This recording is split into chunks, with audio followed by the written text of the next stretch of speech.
Welcome to a new edition of the Famous Interviews with Joe Dimino. On this episode, we talk with America's ambassador on success, Steve Gallegos. He is an international speaker, trainer, award-winning author, and authority on personal development and communications. Through lessons learned as a U.S. Marine, law enforcement officer, singer-songwriter, recording artist, board-certified civil trial lawyer, internet startup founder, and published commercial photographer, he delivers unparalleled real-world training and guidance to his audiences.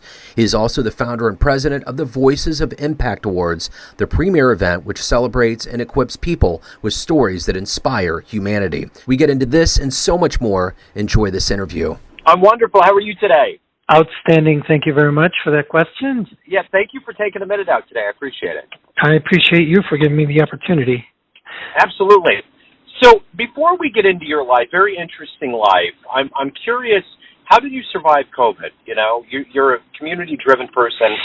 How did that time period change you, and how did you get through it? That is a great question, Joe, and as you can probably tell, it was difficult for me because I'm very people-oriented. I thrive on relationships and connections, one-on-one conversations, and I've built numerous businesses and quite successfully through that process. COVID was a real shock and a surprise to us because, while the whole world's getting sick, I understand, but I still wanted to go out and play. And we weren't able to do that. So, fortunately, I do love and adore my wife, and so we got to spend even more time together than we were already spending. So that was great. And then it got me to put my creative juices in play to figure out our next move. Okay, we're locked in the house here.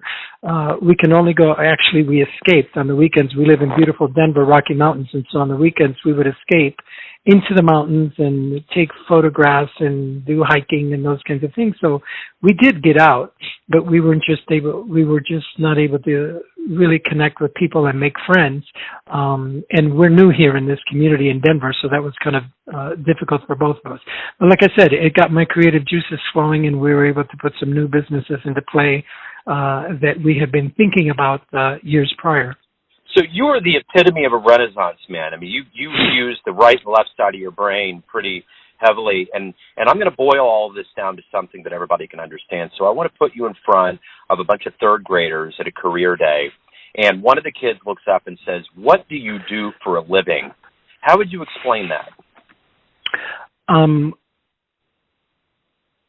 There's things that I currently do, and there's things that I used to do. I do whatever I feel in my heart is fun, and when it's no longer fun, I can move on to something else. But strangely enough, everything that I've done is kind of connected and interrelated, which means that I'm on the right path. Right now, primarily, what is it that you do right now primarily? Right now, I help people share their stories. I created a company called the Voices of Impact Awards, which is a platform for everyday people to come and share their heroic and inspiring stories so that they can contribute to the world, and we have prizes for them for doing so. Isn't that a wonderful aspect of our modern living with podcasting and opportunities that you're providing? Really, I think the stories are the things that are going to kind of bridge this gap between the black and white that we have in society with, the polarization. Do you find that that's kind of the grand equalizer for people? I think, yeah, your voice is your great equalizer. It doesn't matter where you come from, what your education is, whether you have money or not, or what you do for a living. If you know how to use your voice and speak up for yourself and for others, then yeah, certainly you can change the world. I've always seen it as the great equalizer, someone that grew up in the arena of law as a trial lawyer. I didn't go to Harvard or Yale or Princeton like a lot of my colleagues did. However, there was one thing I knew how to do, which was connect with people by using my voice and telling stories. And so I was able to run circles around a lot of highly educated lawyers who could cite, the civil code backward and forward and tell you what's on paragraph 2 at page 733, but they didn't know how to connect with other humans as a human being. And so if you learn how to use your voice and tell your story correctly, you can sell anything to anyone. You can get dates. You can get married. You can buy a house. You can do anything. Absolutely. So how did you get the title America's Ambassador on Success?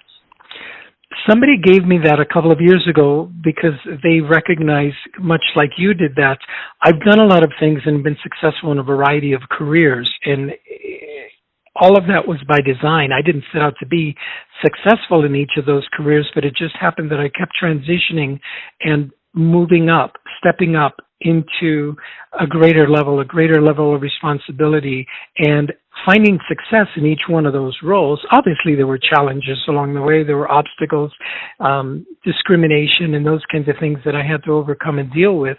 But I think it's because I've been successful in a variety of roles, as a singer-songwriter, as a lawyer, as a U.S. Marine, as a police officer, as a public speaker, as a trainer and coach, that people say you are literally the ambassador of what success is. And so I think it was like 6-7 years ago someone gave me that, and I said, you know what, I like it. And so we ran with it. Absolutely. So you have picked probably some of the hardest professions and walks of life to get involved with. And I'm curious, take me back to your childhood. Talk to me about where you were born and raised and how these seeds of motivation got into you. Joe, it was purely by accident. I grew up thinking or being programmed that I was good for nothing.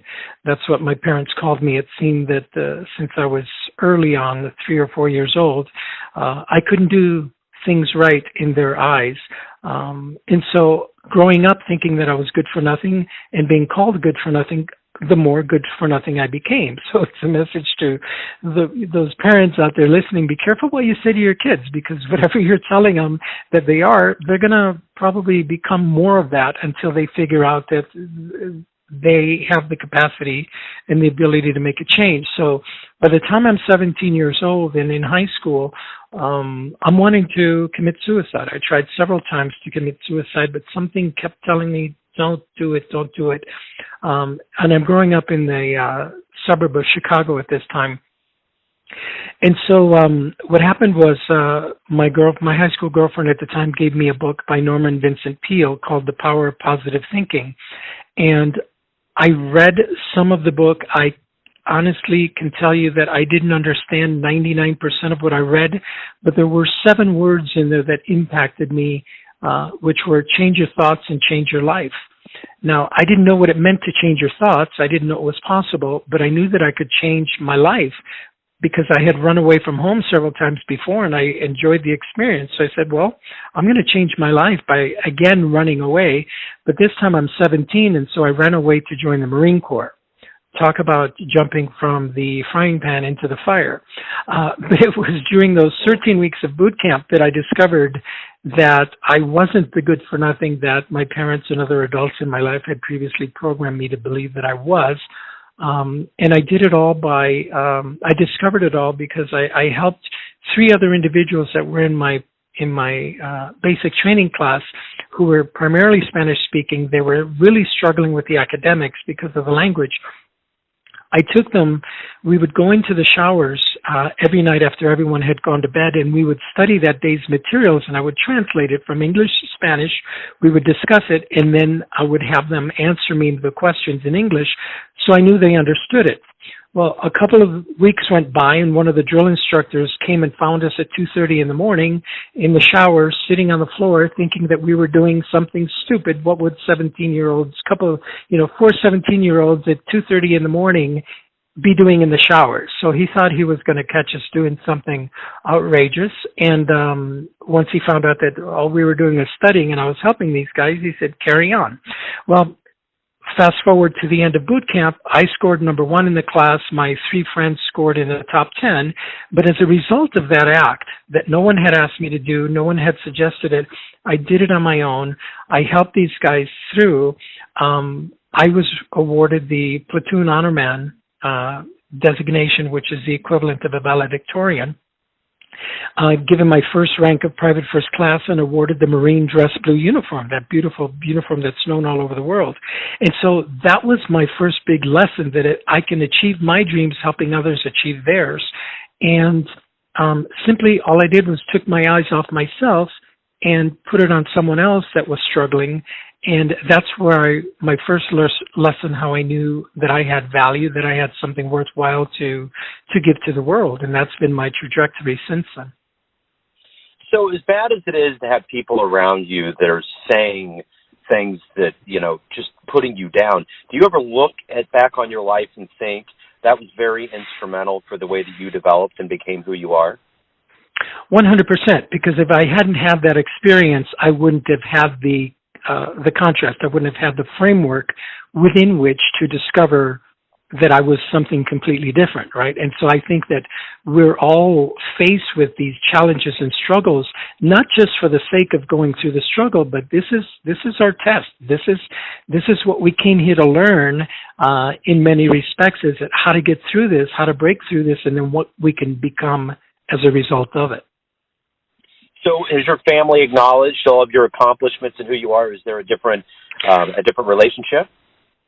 Absolutely. With my mom, I'm now her, and for years now, we've resolved our issues, and it's in large part because I came to learn and recognize that this wasn't who she really was, right? It's what she did, it's what she said, it's how she behaved and acted based upon what she learned and how she grew up, being taught that, hey, you can beat the shit out of your kid, but as long as you say, I love you, that's all what counts.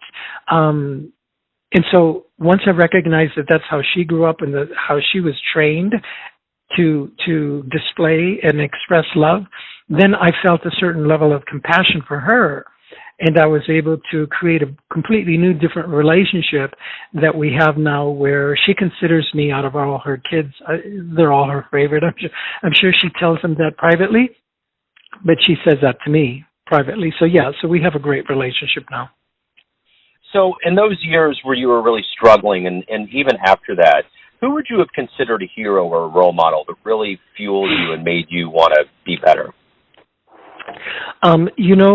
Back in those days, Joe, the only thing that I could do that could make anybody smile and applaud and pay attention to me was sing. And so I was like a Pavlov dog. Any opportunity that I had to sing in front of others, I would do that. And so my objective was to become the modern-day Julio Iglesias, because he was adored the world over. He had sold multi-millions of records. And so I wanted to be that, thinking that is how you get love, respect, and admiration in the world. So as a kid, that's what I wanted. I really followed all of the musicians growing up in the Detroit Motown era, growing up in Chicago. Of course, that was my big influence.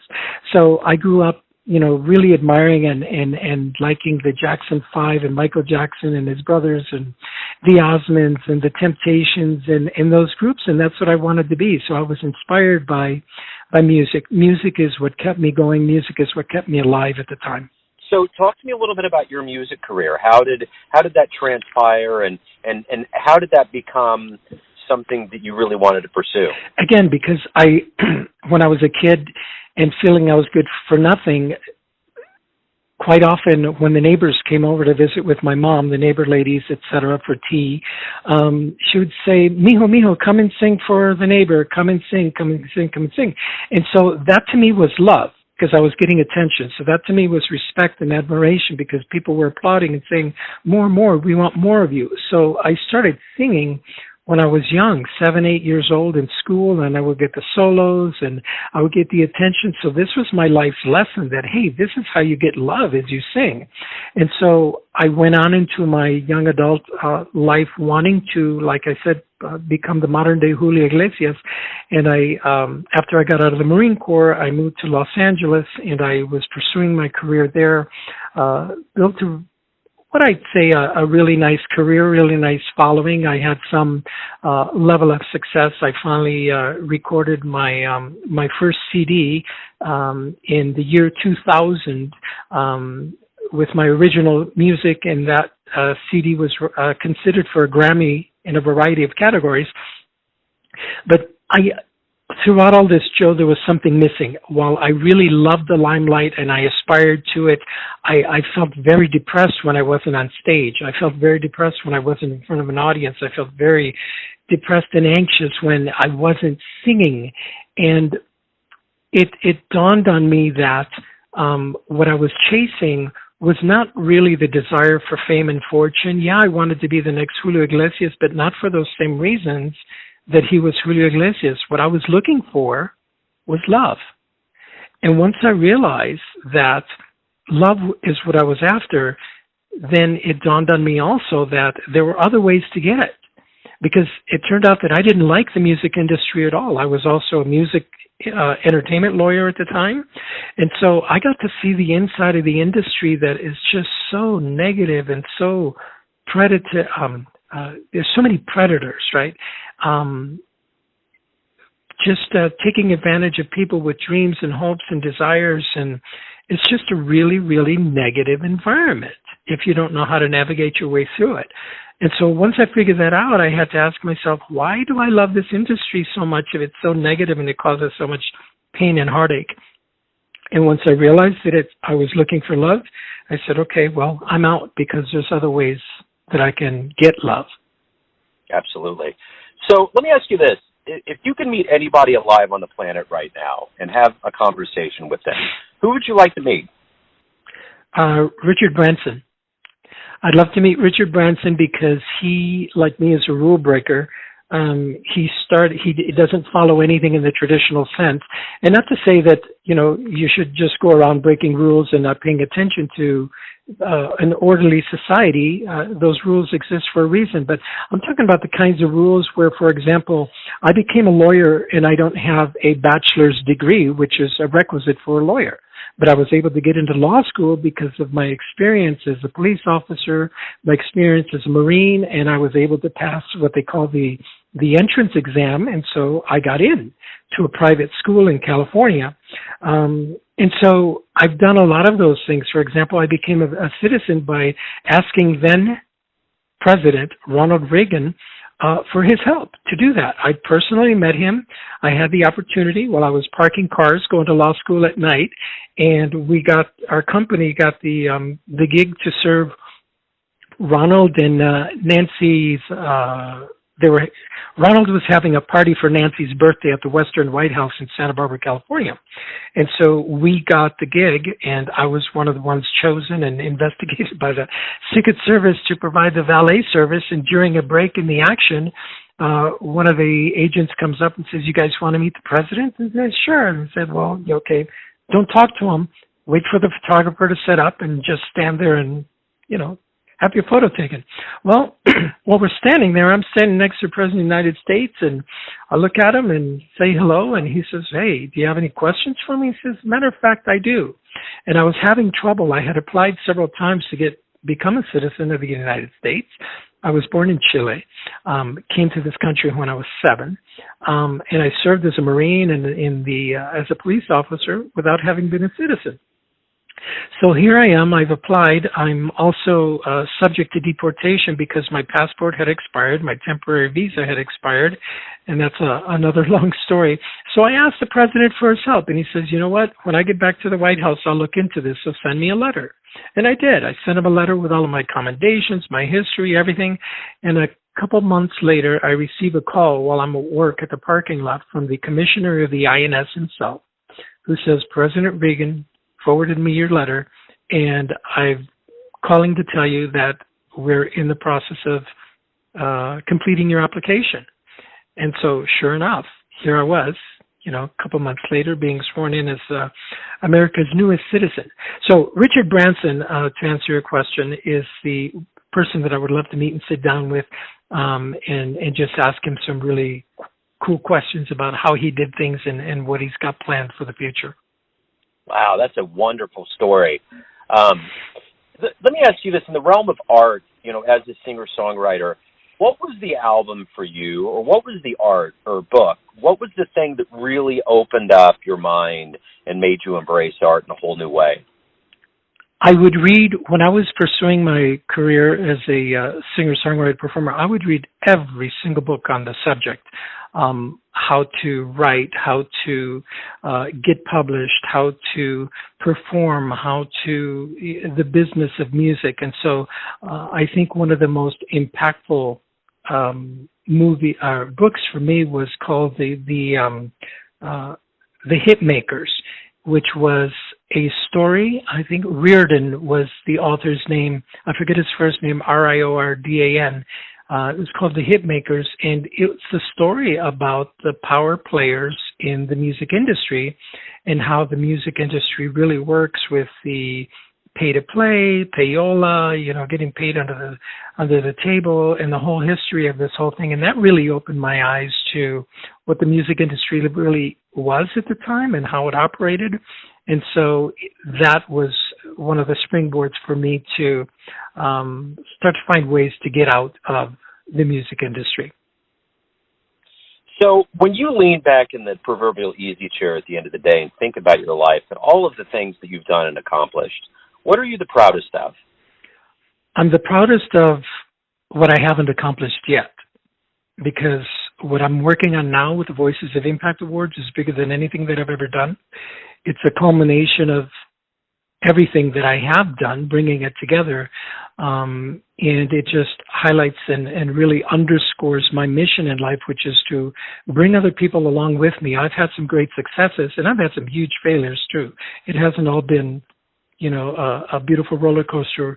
I mean, rainbows and tops of mountains. I've had some real deep valleys, that include bankruptcies and divorces and those kinds of things, which are par for the course. But yet my mission has never faltered, which is to, any time that I have been given an opportunity to go on stage or to go to a party or to do something, the first thing I ask is, can I bring others with me?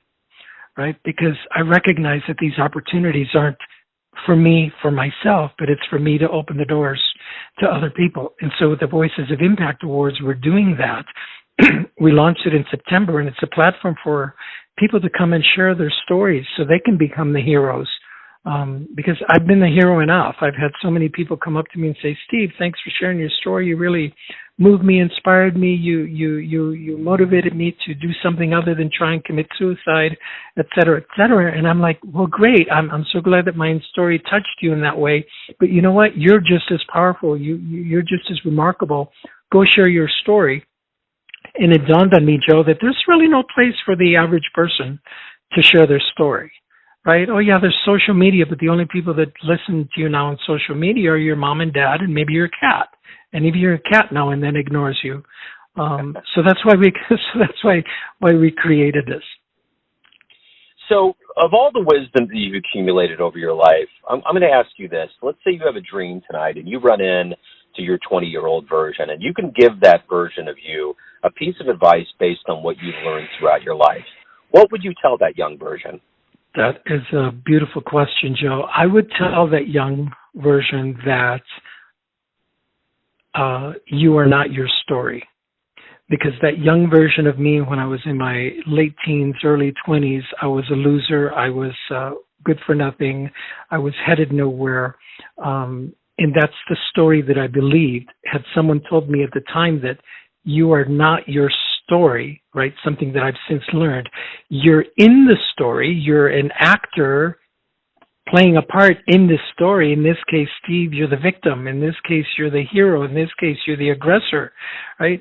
But you are not your story. You're actually the writer, producer, and director of your story. So take your victim hat off, put on your writer hat, and rewrite the parts of the story that aren't working for you. Rewrite the parts you don't like, and then produce it, bringing the people that will play out the parts that will allow you to become the hero in that story, right? And then you direct them. And if, just like a film or television producer today or radio show producer or whatever, someone's not doing their part, you fire them, and you bring in someone new. Absolutely. You know, you kind of did some foreshadowing with, your accomplishments and what you have next. And I'm thinking, as the world has opened up since, kind of COVID has slowed down, Has your itinerary sped up? Are there things that you're kind of doing in a way that maybe what you hadn't planned on to get some things accomplished in your life? I'm still pursuing the appearances, but I'm doing it differently now. As a result of COVID, we were forced to the digital platforms, Zoom primarily, to conduct interviews. And so you didn't have to travel to go and meet people or to meet people from across the world. And it's a beautiful thing because now, in order to promote the Voices of Impact Awards, whereas previous to COVID, I would go to networking events and meetings and those kinds of things, get in my car and put miles on, board airplanes. Now I'm doing everything here from the safety and comfort of our home via Zooms, just like this. This beautiful interview that I'm having with you is all being done through digital format. And so that's what we're using. And so I absolutely love it. I remember hearing somebody a long time ago talk about how, social media and the digital connections we have sometimes gets a really bad rap. But I think at the end of the day, it's just like you said, it's really a conduit to a community that we're fostering and we're staying in touch with, because the reality is that I'm not just on here perusing. I'm actually having real conversations and really getting to the heart of it. And in the business that you're doing now that you're transitioning into that, do you kind of feel that that's the way it is? Absolutely, and I agree with your statement, Joe, 100%. It's social media and the technology we have is nothing more than a tool. And like any tool, you can misuse it, right? You could take a chainsaw and create havoc with it, or you could build a house with it, right? It's all in how you use the tool. And so if you use these tools properly, not to go out and get lost and get confused and just, get caught up in all the turmoil and all the drama that a lot of people are creating on there, you can use this tool effectively to build beautiful relationships. Like I now have a relationship with Joe Dimino, and, I hadn't met him before, and I probably wouldn't have been able to meet you unless we had this tool to connect us, right? You've got your show, we've got this phone, we've got the ability to connect and learn about each other, and now we can, moving forward, continue building on this relationship where I can support you. Absolutely. So let me ask you this. Of all of the different professions and walks of life that you've been in, everybody has had a perception of you. Your family has, your friends have, clients, colleagues, but ultimately you have always been in control and lived your life. What's your perception of who you are? Who do you think you are? Oh, another beautiful question. I think that I am the person. It's a tough one. I don't really think of myself when it comes to what I'm doing. In other words, does that make sense? In other words, I'm not doing this to say I'm the greatest or I'm the best or look at what I've done. And so I don't look at myself from that perspective. So when I look at myself, I say, I'm just like you. I'm no different than you. I'm a human being experiencing life here on this earth, trying to do his best. And my best is making sure that others have opportunities, that others can be seen, can be heard, and that they can be recognized for the remarkable people that they are too. It almost seems as though it's like you don't think about eating, you just do it. It's a part of what you do. It's your diet. Exactly. It's you. I wake up every day and this is what I do. And I say, okay, what new message can I put out there? Not how many followers can I get or I don't check social media to see, who's friending me or who's paying attention to me. It's all about what more can I give to these people? How much more? And how can I show up different for them so that they can see that they too have an opportunity? So, tell me, what has been the best client response, fan letter, the best response you've ever gotten from somebody that's experienced you and what you can do? That one's easy. Several years ago when I wrote my book called How to Live Remarkably, Proven Strategies to Solve Your Problems, Make Better Decisions, and Eliminate Stress, someone that purchased and read the book wrote to me and said that I saved their life because they too had been wanting to commit suicide. And after reading my story and the book and the suggestions that I made in the book, they decided to make a different trajectory. And they did. And that to me is like, that's it. That's what it's all about. Steve, I wanted to end everything on a triumphant note. I think that was it. Thank you for taking time out. Before we leave, I want to make sure that you get to the good business of letting everybody know where they can learn more about you and, telling their stories and getting your book. Where can they go? Joe, thank you for that. Thank you for the opportunity to interview and share a little bit about myself.